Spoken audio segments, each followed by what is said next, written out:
Hello, I'm Jarima Gorm, and I am the founder and executive director of Burst Into Books. Burst Into Books is an organization that is focusing on rebuilding the village through the arts, advocacy, educational, and family programming. In all of the programs that Burst Into Books hosts, we are always keeping inclusion and diversity at the top of it. When we think about the books that we use, they're all centered around people of color. Also, all of the programming that we create is diverse in that it is unique to meeting the needs of the families that we serve. Burst Into Books is centering the margin by making sure that all families and their children have access and they are able to participate in programming that they normally may have not been able to afford. For example, we host tutoring programs in which we have had funders and people to help us in making sure that every child was able to get tutoring. This past summer, we were able to raise the funds to make that program free. And so I did not want access to money or lack of access to be the reason why a child couldn't get the academic support that they needed. We had 54 families that participated this summer, and we're excited because a lot of those families are continuing in the fall. We host programs that are engaging, like our book clubs and workshops and community events, along with providing the same type of resources and workshops for their parents. And we also are open to collaborations with other organizations to make sure that we can give programming at a low cost. It's so important that families have books, and so we have made a part of our mission to make sure we provide free books and also that we make connections with schools in the neighborhood to provide them with books for their classrooms as well. Due to the pandemic, Burst Into Books had to switch all of our programming virtually, which has actually been really great for us because it's expanded our audience. We have been able to take our author story times, our book club, our tutoring, along with our workshops online. And yes, we're able to still serve the city of Chicago, but we also have broadened our audience to other states and even the world. One way that we are committed to in making sure inclusion is a part of our work is making sure every voice is heard. It's really important to me that not only children are able to share what they're feeling, but they're also to create the spaces that they feel most comfortable in.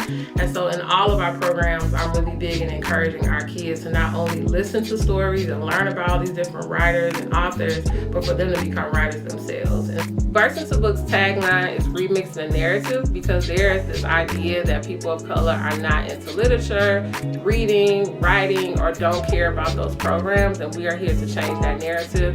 Everything that we do is centered around the people that we represent, and we are every day showing that children and their families are concerned about reading and increasing their reading abilities.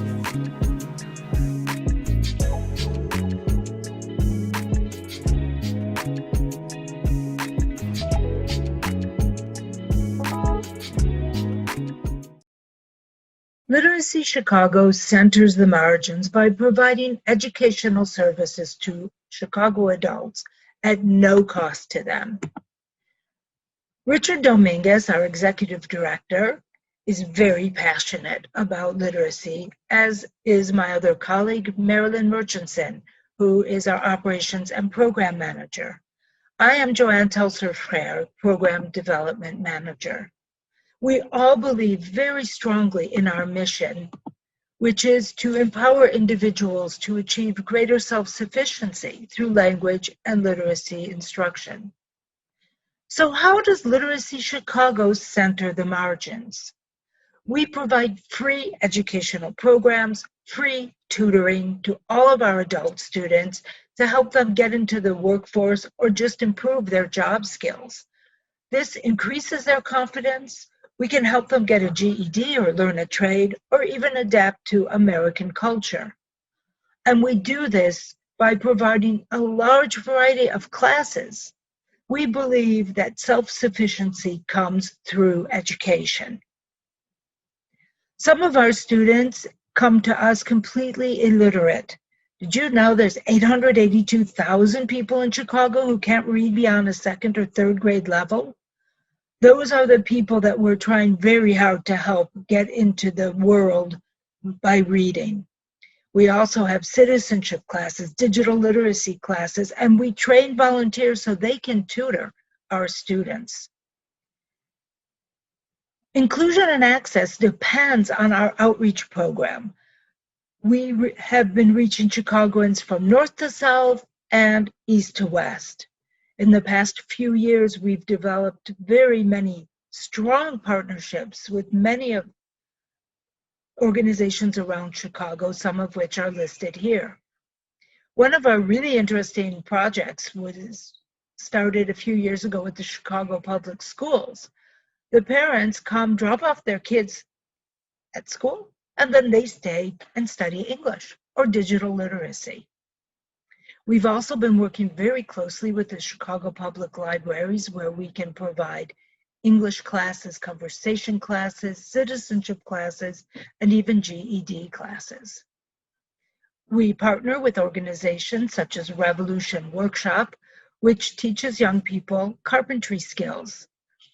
The rate of success is very high, and we are proud to help these students with their math and reading skills. We are working on a project with Inspiration Kitchens, also to intervene in terms of math and reading. An interesting partnership was started this year with the Chicago Dramatists. We have started a super innovative way of teaching adults to read through theater. This has proved to be very successful, and we are planning to continue this project. Then came the COVID-19 challenge. How have we continued to serve our students? Well, we had to put all of our classes online as well as our tutoring, and this proved to be very easy except for adult literacy students who not only are illiterate in reading, but had very few computer skills. We have managed to do so very successfully, and now most of those students are back in class. Can you support our cause? Because outreach and expansion is a double-edged sword. The more programs we provide, the more needs we have. Come volunteer with us, and you can teach classes or help our students one-on-one. You might want to join our Fun Associate Board, where we do a lot of fun things while we're fundraising and organizing events. You might even think about our Executive Board. You can simply follow us and write great reviews, why not? Or choose Literacy Chicago on Amazon Smile, and we will receive a small part of the price of your purchases. While you're at it, please check out our website where we keep you up to date on everything going on. And while you're there, why not make a small or large donation? Your donation will help. We want to offer more digital literacy in all our classes. We want to increase our staff to meet our growing program demands. We need support on our off-site programs, and we also want to buy books for our students and help them with transportation costs. So join Literacy Chicago, the oldest literacy organization in the city. Hi, I'm Kevin Morgan, President and CEO of Pro Literacy. We're a national nonprofit organization whose mission is to change lives and communities through adult literacy education. We're also a member of the Chicago Literacy Alliance. I'd like to take a few minutes to talk about our work and how we're addressing access and inclusion. The death of George Floyd while in Minneapolis police custody on May 25th of this year sparked outrage throughout the country. Pro Literacy released the following statement on June 3rd, 2020. At Pro Literacy, we believe not only in the right to education, but also equal opportunities, liberties, and protection under the law. We stand in solidarity against bigotry, racism, and hatred. Pro Literacy has started to discuss ways that, as an organization, we can make a difference in diversity, equity, and inclusion. By no means complete, the following list is a way for us to put our words into action. Number 1, diversity, equity, and inclusion policy. Pro Literacy does not currently have a diversity, equity, and inclusion policy. We have started with an internal dialogue among our staff, board, and stakeholders about what diversity, equity, and inclusion means to them. Our goal is to capture this in a policy by the end of the year. Number 2, board staff recruitment. Pro Literacy's current staff and board, who are Black, Indigenous, or people of color, is approximately 14%. We are dedicated to increasing diverse representation of both our board and staff to better reflect the diversity of adult basic education students and the programs that serve them. Number 3, staff training. Understanding our own implicit unconscious biases is the key to opening doors to equity. ProLiteracy will add training on understanding unconscious bias in the workplace to its annual list of required professional development courses for all current staff members as well as new employees. Number 4, educational content. Where possible, in the content and resources that we create and distribute, we will continue to promote inclusion and awareness of diversity to enrich learning. This includes seeking out diverse authors and vendors. Number 5, measurement. We will measure the results of our diversity, equity, and inclusion initiatives to track our success and to identify areas for improvement. This moment has provided our organization with an opportunity to look inward and decide when, where, and how we will prioritize and create a difference in diversity, equity, and inclusion. We look forward to keeping you up to date on our progress. Thank you.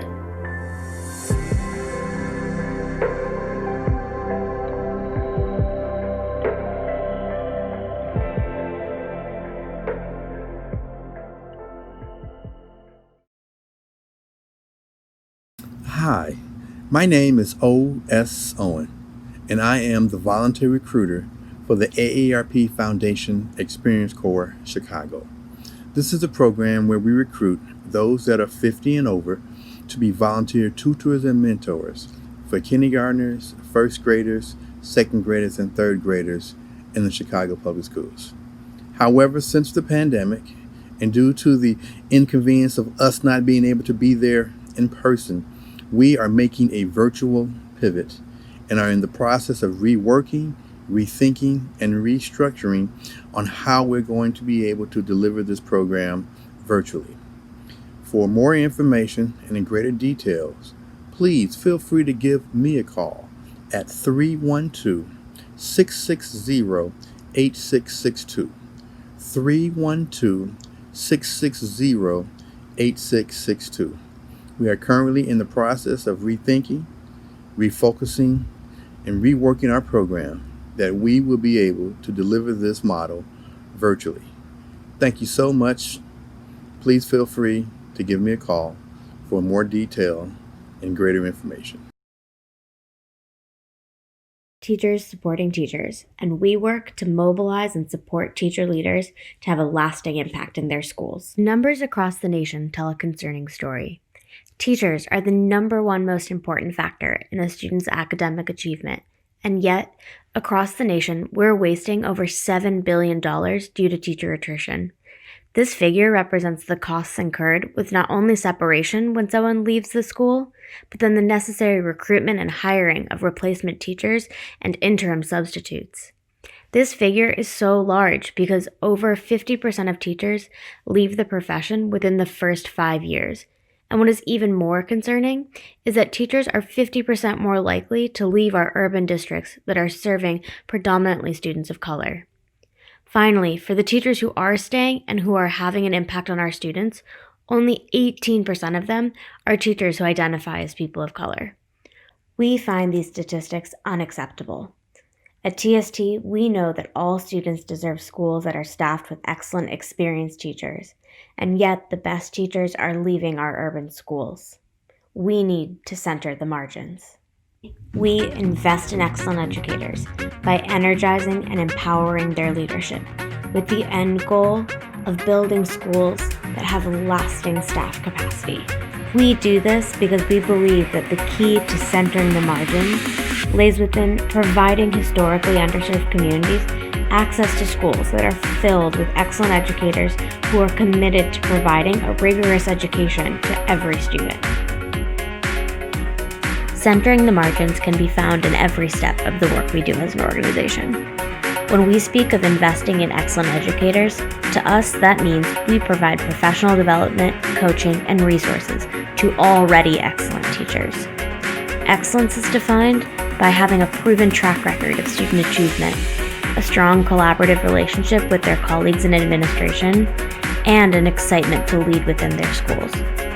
But for us, excellence is also defined by the additional impact of an educator who reflects the racial background of the students that they serve. At TST, each year we strive to have 70% of our teacher leaders identify as Black or Latinx, because at the end of the day, it is their voices that we want elevated and leading within our schools. We center the margins by energizing and empowering the leadership of these excellent teachers. This looks like giving them the belief that they can impact change within their schools, and then providing them the platform and the skills and knowledge to do so. This is Marissa. Her school serves over 1,300 students, over 75% of whom come from low-income households. At the beginning of the year, she led her 9th grade team to a 97.5 freshman on track rate, the highest in 5 years and the highest in all of her network. One of her team members said, "It's truly hard to change mindsets around educational practices, but Marissa's leadership is helping the team create these important shifts." These amazing teachers who are driving results for students belong in every school in the district. At TST, we work in traditionally underserved schools because we know that schools have the power to be institutions for change when they're filled with empowered and committed adults. By having teachers who stay, it increases institutional knowledge, builds strong school and community culture, and can impact generations of students. We served in 22 schools across Chicago last year and are honored to be supporting 31 schools this year who help over 14,000 students, 85% of whom come from low-income households, and furthermore, 88% of whom identify as Black or Hispanic. These are the schools and these are the students who deserve excellent teachers year after year. I now know that I have a place in urban education, and it's because of this program that I plan to continue in urban education and not leave Chicago for the suburbs. I can bring about change, and I look forward to finding my role. Hello, everybody. Chicago Hopes for Kids is a nonprofit organization that has been working to support children and families experiencing homelessness for over 10 years. At Chicago Hopes, our mission is to provide our students with the resources and encouragement needed to succeed academically, despite the challenges of homelessness. We partner with 9 shelters all across the city of Chicago to support as many of these children as we can.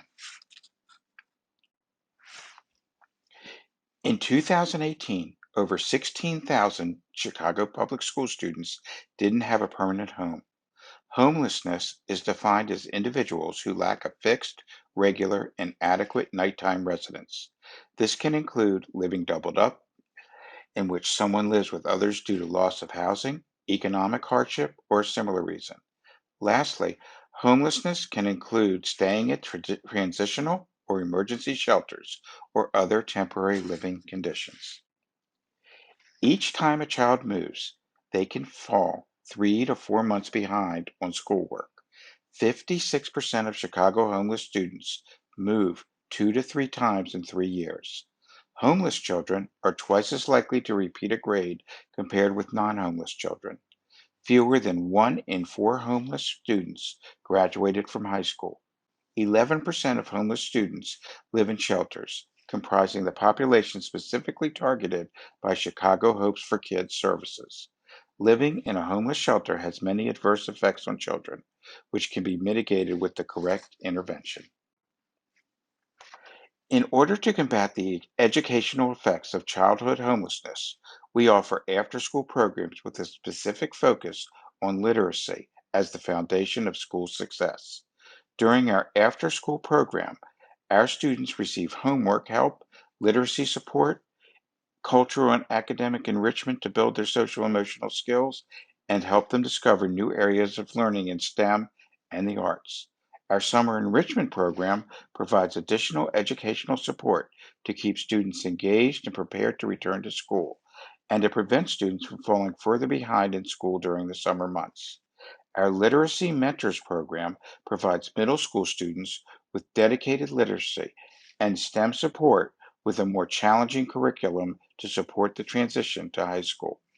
Lastly, in order to provide holistic services for our students, We host educational workshops to inform parents about the rights of homeless students and how to advocate for their child within the education system.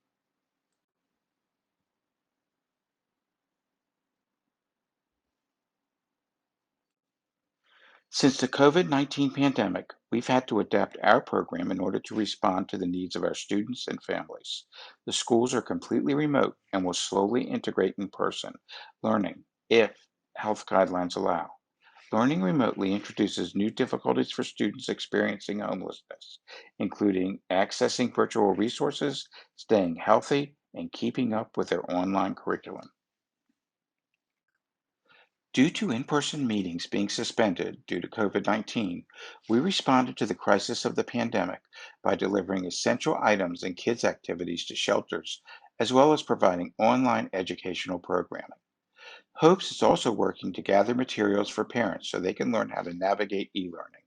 This includes providing a workshop on how to navigate e-learning, including Google Suites educations, so that they can best support their children.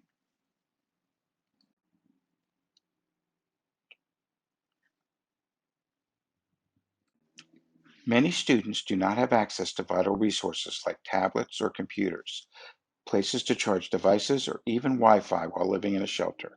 These students already fall 1 to 2 grade levels behind their peers, and remote learning while living in the digital divide increase this disparity.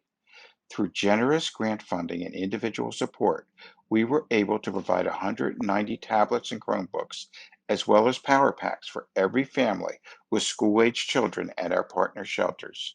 With these resources in place, we were able to support students through e-learning efforts and a modified version of our after-school program. This year, we had our largest school supply drive to date with 220 bags. This provided kids the materials they need to have a successful school year. As long as health guidelines and shelter guidelines allow, HOPES is continuing our in-person programs for children and continuing to provide support for parents. We are continuing to adapt our programs to virtual and socially distanced formats to keep supporting one of Chicago's most vulnerable populations, even during this difficult time.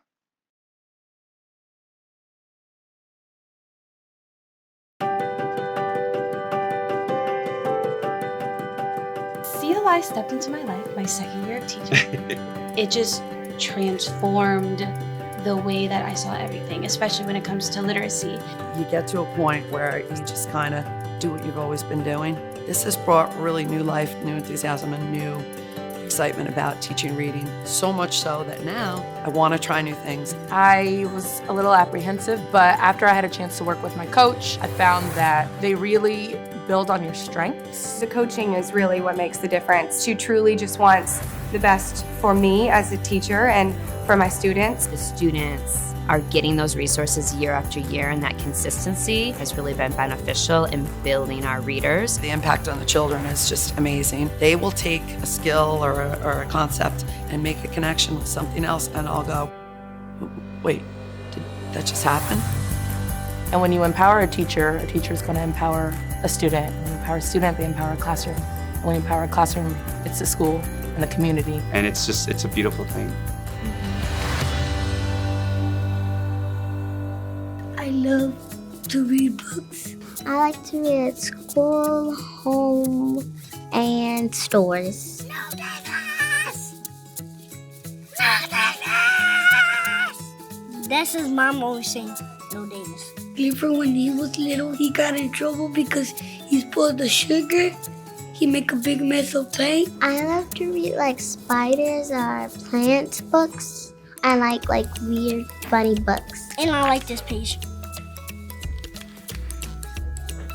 Because no one's naked and only him. It's fun to learn about books and you can be a better reader.